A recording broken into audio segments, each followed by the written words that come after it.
Hukum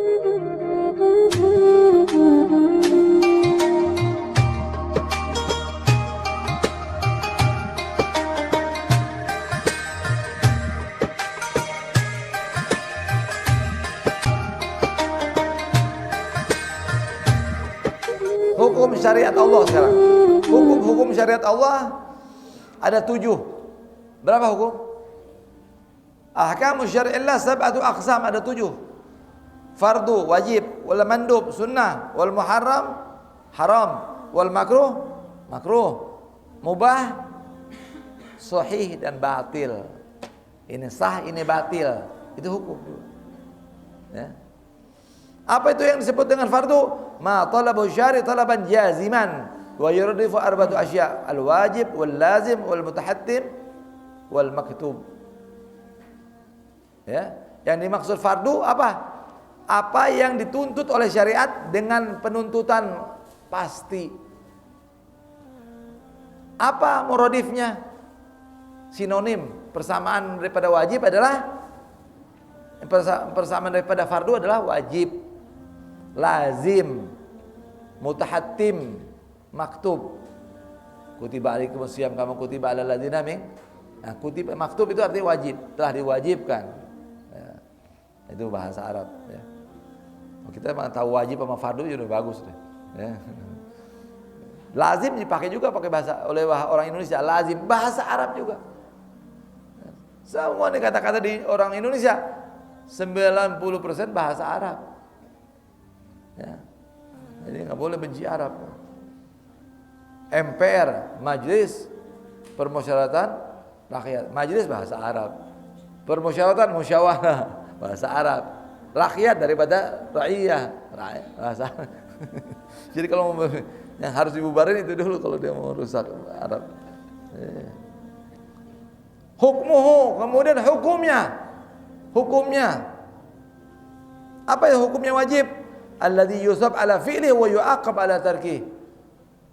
Dia dapat pahala atas melakukannya, disiksa atas kalau ditinggalkannya. Ya. Contohnya sholat lah, ya, sholat lima waktu, wajib. Dia dapat pahala kalau dilakukan, dosa kalau ditinggalkan. Yang kedua sunnah. Apa yang dimaksud dengan sunnah? Mandub, ma talab syari' talaban ghaira jazim. Ya, yaitu yang dituntut oleh syariat dengan tuntutan tapi tidak pasti, tidak harus gitu. Apa persamaan daripada mandub? Ada 6. Sunnah, nafil, ya, nafilah, nafil. Tatawwu itu juga adalah artinya sama, mandub. Wal marghub fih, marghub. Wal hasan, ya.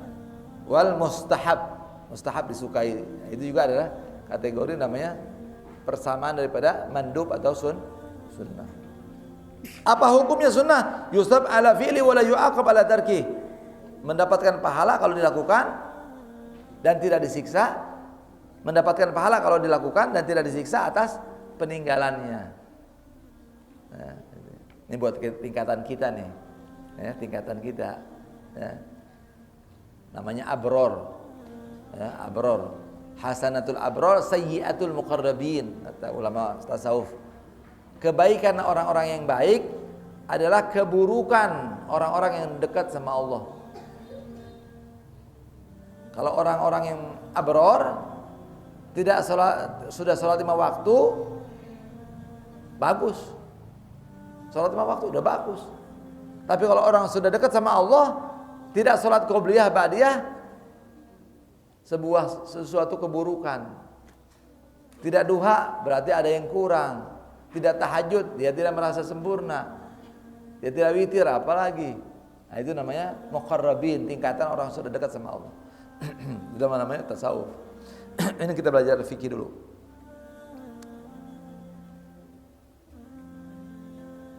Yang ketiga haram atau muharram. Apa itu muharram? Huwa alladhi yusab ala tarki imtithalan wa la yu'aqab ala fi'lih. Haram itu yang mendapatkan pahala dengan meninggalkannya karena perintah. Imtithalan karena perintah dan tidak mendapatkan sisa kalau ditinggalkan. Mendapatkan pahala kalau dilakukan. Ya, mendapatkan pahala kalau ditinggalkan karena perintah, dan disiksa kalau melakukan. Mendapatkan pahala kalau ditinggalkan. Contohnya begini. Haram apa? Minum minuman keras, narkoba dan serupa dengan itu. Ya, ganja, gele, apalagi boat, obat, ya, semua itu macam-macam deh, ya, yang haram, yang memabukkan haram. Lalu kita nggak makan, kita nggak minum. Kenapa kamu tidak minum? Itu mengganggu kesehatan. Kalau mau nakal yang lain aja, nakal perempuan itu nggak ngerusak kesehatan. Nah, orang yang tidak mau minum gara-gara itu merusak kesehatan, tidak dapat pahala. Kenapa? Karena niatnya karena kesehatan. Kecuali kalau dia bilang begini, saya tidak mau minum karena ini larangan dari agama, karena ini dilarang oleh Allah, dilarang oleh Rasul, baru dapat pahala. Dia meninggalkan karena perintah, bukan karena nggak suka, bukan karena hobi. Nah itu. Jadi besok pakai niat, saya nggak mau mendekat itu gara-gara itu haram, karena itu dilarang, gitu. Ya. Lalu disiksa kalau dilakukan, jelas, ya. Udah rusak akalnya, orang sehat-sehat kok, otaknya bagus-bagus, ya nggak, dirusak. Ini kan sehat, gini enak, bisa ketawa, bisa ngobrol enak.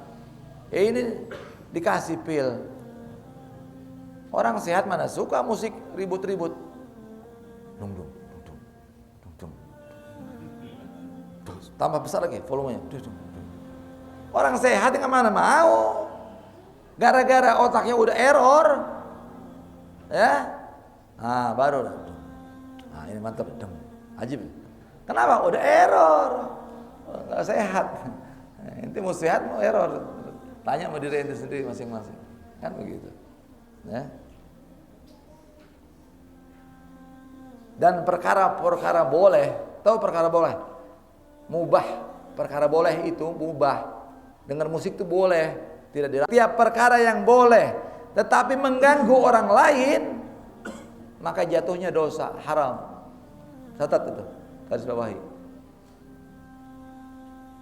Apalagi perkara yang makruh. Ya, dengar musik boleh, tapi ganggu tetangga, ada yang sakit, ganggu orang yang nggak bisa tidur, maka dengerin musik itu hukumnya haram, gara-gara ganggu orang. Perkara apalagi makruh, ngerokok itu makruh, kita ambil hukum makruh ya, karena ada perbedaan pendapat antara ulama. Ngerokok itu makruh, tetapi mengganggu, bagaimana? Haram. Ada bayi, ada orang yang nggak suka, ada perokok pasif kan lebih bahaya sama orang perokok aktif. Nah, itu yang kedua. Jangankan haram, jangankan yang mubah, jangankan yang makruh, yang sunnah. Apa sunnah? Sholat itu sunnahnya bagi laki-laki buka tangan. Tapi dengan buka tangan, akhirnya keganggu kanan kiri. Bukan sunnah lagi, haram. Paham ya? Nah, jangankan yang makruh, yang mubah saja kalau ganggu orang haram. Jangankan yang mubah, yang sunnah saja kalau ganggu orang jadi haram. Contohnya itu, sholat lu mau ngikutin sunnah, ganggu kena kepala orang. Kaki dibuka, mau ngikutin sunnah rapat, tapi akhirnya ganggu orang. Ya bukan sunnah, haram itu jatuhnya. Paham pemahaman ini? Harus betulin. Ya.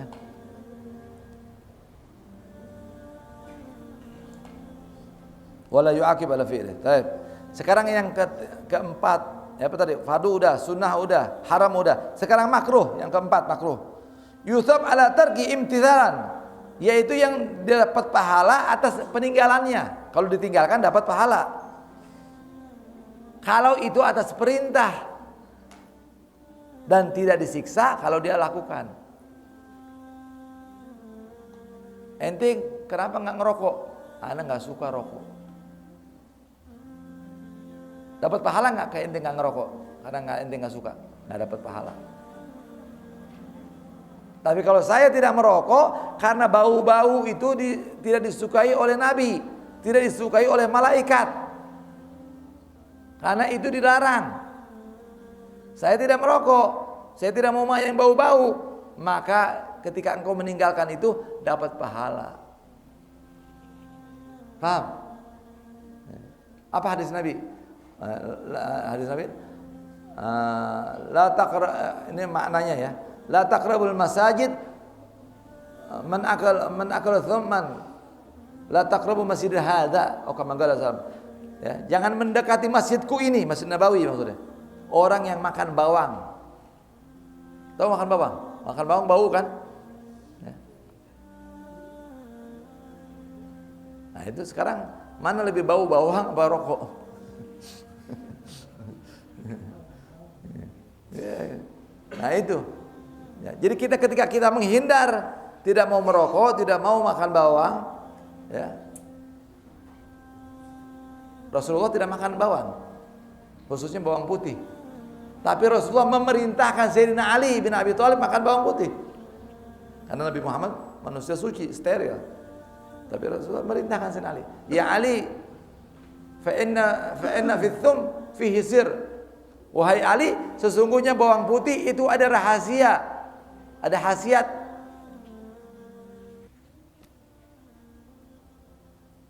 Nah, kalau seperti hal-hal seperti ini, maka para ulama memilih hari. Kalau udah hari Kamis, mau malam Jumat, hari Senin, malam Senin, mereka tidak mau makan yang bau. Kenapa? Karena kalau mau mimpi Rasul biasa malam Jumat itu biasanya bersihin mulut. Jadi kalau mau makan pete, mau makan jengkol, mau makan bawang, mau cari hari lain. Selasa, Rebo, Sabtu, Ahad. Nah, itu. Berarti apa? Mereka sudah bisa mengendalikan. Ya, sudah bisa mengendalikan. Nah, kita itu harus bisa mengendalikan. Jangan dikendalikan. Ya. Gue kalau nggak ngerokok stres, masih pusing. Ya, itu udah kecanduan berarti ya. Makruh itu ya. Jadi meninggalkan karena perintah dapat pahala. Kalau meninggalkan karena hobi, karena nggak suka, maka tidak dapat pahala. Niatkan itu. Dan yang terakhir, yang kelima, mubah, boleh. Apa itu boleh? Huwa alladzi fi'lu wa tarku ala hadis sawa. Dilakukan atau ditinggalkan sama. Apa contohnya? Makan, minum, tidur, mandi, itu perkara mubah, boleh-boleh saja. Bisa bernilai ibadah enggak? Bisa bernilai ibadah perkara yang mubah kalau diniatkan. Lakin idza nawa bi aklil quwa li taatillah lahu ma kad nawa. Makanya kalau makan, minum jangan hanya makan, niatkan saya makan ini supaya bersyukur, supaya kuat ibadah, supaya sehat, supaya kuat ibadah, dapat pahala. Kau makan bismillah, baca bismillah aja enggak ada niat, enggak dapat pahala, tapi enggak dosa. Ya, bagaimana kita bernilai sampai tingkatan yang mubah pun, bagaimana bernilai ibadah, usahakan seperti itu. Dan yang kelima, sahih. Apa itu sahih? Ma wafaqa syara', yang disepakati oleh syariat. Saya terima nikahnya dengan mahar tersebut. Sah. Karena cocok. Saya nikahkan si fulana binti fulan dengan mahar. Saya terima antara ijab dan qabulnya ada, sesuai. Sah. Jual beli, saya beli sekian dengan harga 100.000, saya terima dengan 50.000, sah nggak? Nggak terima, nggak sah. Kalau saya pedagang mengatakan 100.000, saya terima dengan 100.000. Kalau nawar, boleh nggak? Tawar dulu, jangan bikin akad dulu. Udah ada kesepakatan baru bikin akad. Dan yang ketujuh, yang terakhir batil. Apa itu batil? Ma la yuwafiqu syara', yang tidak sesuai dengan hukum syariat. Ya. Ini batil nih hukumnya nih. Ya, batal. Ya. Kebalikan sahih adalah batil. Bismillahirrahmanirrahim. Yabtadi'ul musannif bil basana iktiran bi kitabil aziz. Ya. Memulai setiap pengarang dengan basmalah karena mengikuti susunan Al-Qur'an kitabullah al-aziz. Dan amalan dengan mengamalkan dengan khabar Nabi Muhammad SAW, kul amrin dzibalin la yubda'u fi bismillahirrahmanirrahim fa huwa abtar. Setiap perkara yang dianggap penting dalam agama tidak dimulai dengan membaca bismillahirrahmanirrahim, maka abtar. Apa makna abtar? Terputus buntutnya. Ente mau beli kambing tapi nggak ada buntutnya, mau nggak? Ya, tidak sempurna. Jadi tidak sempurna, ya. Abtar. Wa fi riwayat lain menyatakan terputus, ya. Ya, badal. Maksudnya terputus tangan atau dua tangan. Dan riwayat lain ajzam, ya. Pengganti daripada abtar, yaitu apa? Juzam. Juzam itu penyakit lepra. Itu penyakit yang memerah anggota badan, lalu lama-lama jadi hitam, lalu kemudian jadi retak-retak dan rontok. Itu namanya lepra. A'adzanallahu min dzalik. Semoga Allah melindungi kita dari perkara itu, ya. Kita mau makan bismillahirrahmanirrahim, mau minum bismillahirrahmanirrahim. Dan itu juga mencegah tahu mata jahat, ya. Makanya kalau mau minum bismillahirrahmanirrahim. Lihat dulu. Bismillah. Alhamdulillah. Bismillahirrahmanirrahim. Alhamdulillahirabbil alamin. Terakhir bismillahirrahmanirrahim. Alhamdulillahirabbil alamin arrahmanirrahim. Ini supaya enggak kena N. Orang sini bilang apa? Gurumi, mata panas. Nah, itu ya. Salah satu pencegahnya baca bismillahirrahmanirrahim. Apa saja. Ya. Wa ma'an hadzal hadits anna kull kalam la yubda fihi bismillah fa huwa naqis wa qalil barakah. Apa pengertian hadis ini? Bahwa saja semua pembicaraan tidak dimulai dengan bismillahirrahmanirrahim, maka ada yang kurang. Sedikit keberkahannya. Ya. Walaupun sempurna secara kelihatannya, tapi ada yang kurang. La yatimu makna. Maknanya tidak sempurna. Zahirnya kelihatan sempurna, tapi batinnya tidak sempurna. Wa alam anna al-basmalah istamalat ala 5 kalimat, dan ketahuilah bahwasanya bismillah tercakup atas 5 kalimat. Yang pertama al-ba, ya. Makna isti'adzah wal musahabah wallahu a'lam. Sampai situ dulu. Ya.